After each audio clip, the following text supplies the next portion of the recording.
to. Sorry. Go ahead. So we have a very short window to, for lack of better terms, assess you guys and figure out where you're a good fit. Hopefully, we put you in a spot that is immediately a good fit. It doesn't always work that way. But me knowing that Emma has barista experience and guest contact, I immediately have a potential position in my head where we might want to put her. So again, we want to put you in a spot that you're going to succeed and you're interested in. If you're interested, you'll do well. If you do well, I look good, and it's sort of the trickle up effect. So that's what we want. If we put you in a spot that you're not happy, you need to communicate. You need to tell us. If there's something that you really enjoy, you need to tell us. I can't read minds. I'm getting better as I get older, but I'm not perfect at it. So you telling me what you want will surely help and expedite, hopefully, your growth and your potential growth. Questions?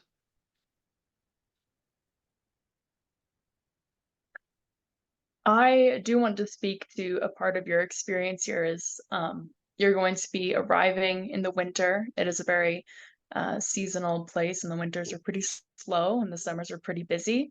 So just expect that the beginning of your experience is going to be different. Like when you arrive in March, it's going to be very different from when you leave.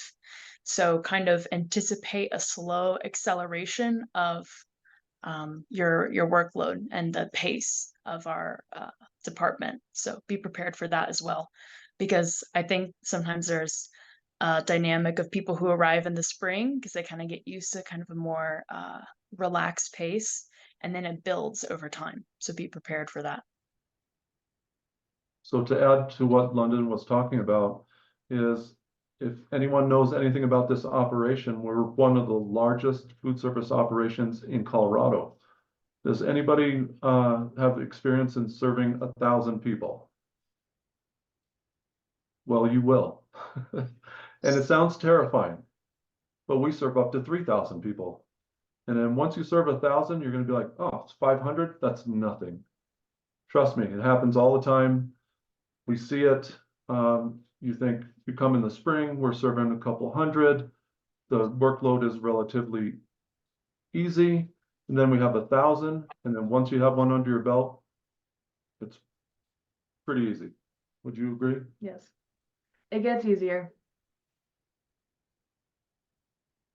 It's not a bunch of hard work, but there tends to be a lot of it. And our intention is not to beat anyone down with a workload that's going to kill you. But again, we're in a business where we're a servant of the people. So we got to be there for them. Is it easy? Not always. Sometimes it is. But I feel like the reward is greater than the actual work that you put into it. Ricky, are you coming to work? He's gone. Go ahead, please. I just wanted to say a quick thing of our group, my Elevate group, we came in end of July, early August. So we kind of had the opposite experience of you guys. We started off busy and got slower. You guys are coming in a good position where you'll have those couple days where there's a few hundred people. It'll be fine. You'll get used to it. You'll get trained. And then once we get busier towards the end of your time here with us, you'll be pros at it. You'll be okay. So you guys are coming in at a good time. It's a good season to learn everything. So. And has anybody been to Estes Park? No one. Oh, Sydney, you've been here before? Yeah, I came out to visit like late last July, just for like a day or two. And you were here on in the most magnificent month of the year. It was very pretty, yes. So honestly, you're coming to one of the more beautiful places on the planet when it's warm. When it's cold, it's arguable, but it does have its magic. Questions about food service?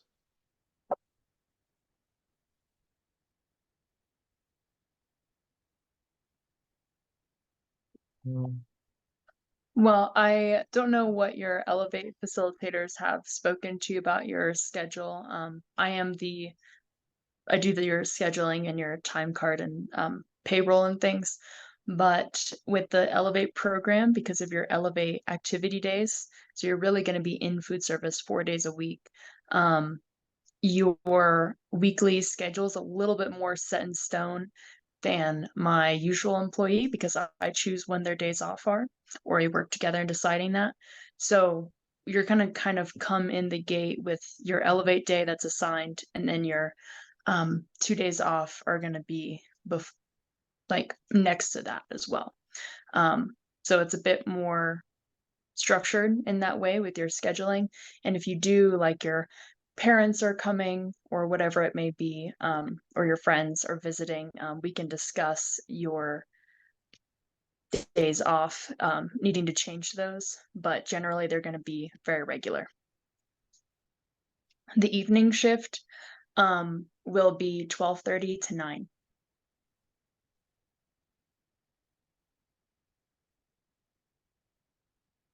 Any questions, guys? It's I okay. have a question. I was wondering what are uniforms gonna look like and what parts of them are provided and what do we have to provide ourselves? So we will provide shirts, YMCA polos, and then you need to have black pants and black shoes. Preferably if you have previous food service experience and you have certified non-slip, that's great, but anything that's comfortable for you to stand in 8 hours a day is good. And also I wouldn't bring some like super cute black Doc Martens that are your favorite because they're probably gonna, get some marinara on them or something. So that's something to consider as well. And then black pants, preferably like black jeans or black chinos, just for durability and also like, you're working with food, you might spill something that will also protect you. Please no sweatpants. That was a good question, Abby. Anything else about the uniform? Tattoos are fine. If you have a septum, we typically ask that it's flipped up if you're in a service area. But your piercings, tattoos are generally fine. And yeah, I would say just a couple pair of black pants. You have like 2 pairs of black jeans. That's probably just fine.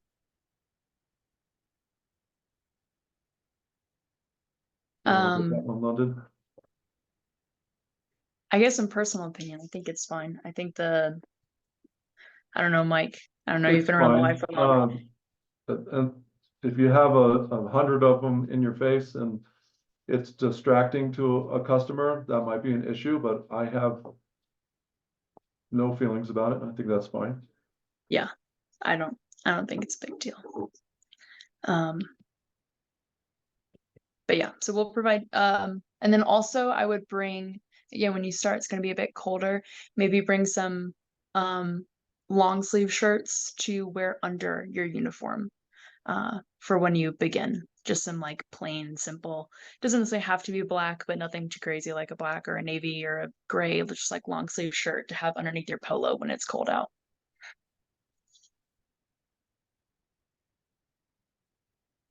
Any other questions? Excellent. Cam, can you speak to food service a little bit? So Cam is one of your facilitators. He was also in food service last semester. Yeah, I'd be happy to speak about food service. Yeah, I was in food service last semester. I was in the kitchen. I worked morning shift. It was an awesome experience. The directors are great. All the managers are great. Yeah, like Mike in London and Mia said, you're gonna be working around a lot of people. So presentation is super important, making sure like you're put together, obviously wearing all black if you can. Looks great. Uniformity is a big thing that we stress here. Just for the sake of like professionalism, we all want to represent the Y. So making sure you're wearing all black is great.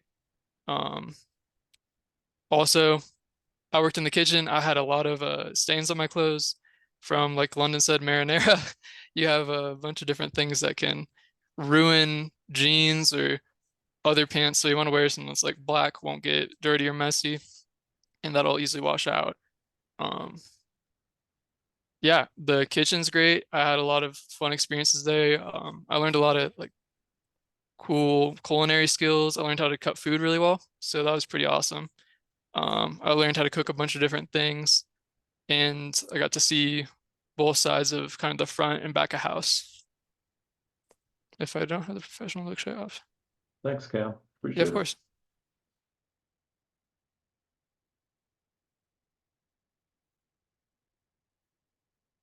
I don't know why someone wouldn't have, I'm reading the question, wouldn't have the professional look. I think everyone, we put you in the black polo, if you have black pants and black shoes, you're gonna look professional. So I wouldn't worry about that at all. And we have more fun in food service than housekeeping.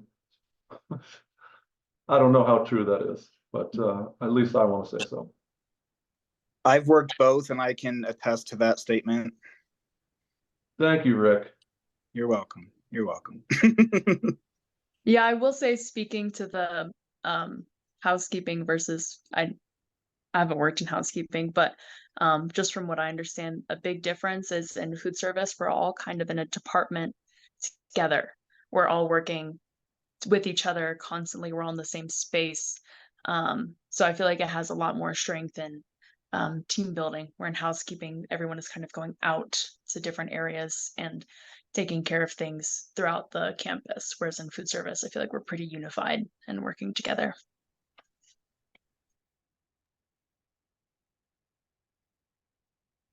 Anything else? Well, if you do have any questions, please reach out to myself or London.